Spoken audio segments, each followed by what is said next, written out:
Í dæmi 118 er okkur gefið að 200 manna félagsskapur kýs formann og varaformann og ákveð marga mismunandi vegu er þetta hægt ef sami maðurinn má ekki gegna báðum embættunum. En við erum að taka eftir því hérna strax að það er verið að kjósa í mismunandi embætti. Þannig að segjum að einhver héti Jón hérna þessum 200 manna félagsskap, þá gæti hann bæði verið valinn í að verða formaður eða varaformaður. Þannig að þegar svo er, þegar hlutverkin skipta máli í svona dæmi, þá notum við reiknifallið permút.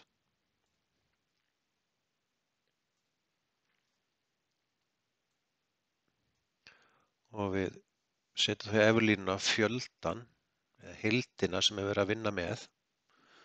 Það er 200. Og svo í neðrlínuna setjum við hvað ætlum við að velja marga úr þessari heild. Hvað er hlutin stór sem við ætlum að vinna með.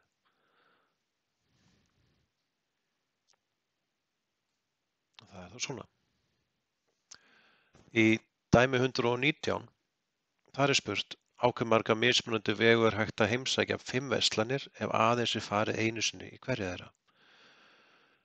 Og hérna kemur alveg í ljós að við erum að fara í allar þessar 5 verslanir. Við erum ekki að velja neinar 3 eða 4 af þeim, þannig að við erum að vinna með heildina. Okkur er ekkert gefið að séu fleiri verslanir þarna.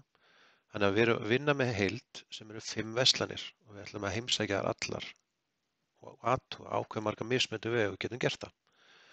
Þannig að þegar við erum að vinna eingöngu með heildina, ekki hlutaveginni, þá notum við reiknifall sem heitir fakt.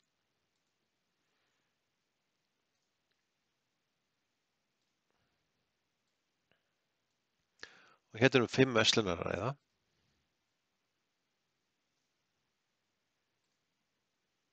Og við getum gert það á 120 mismunandi vegu.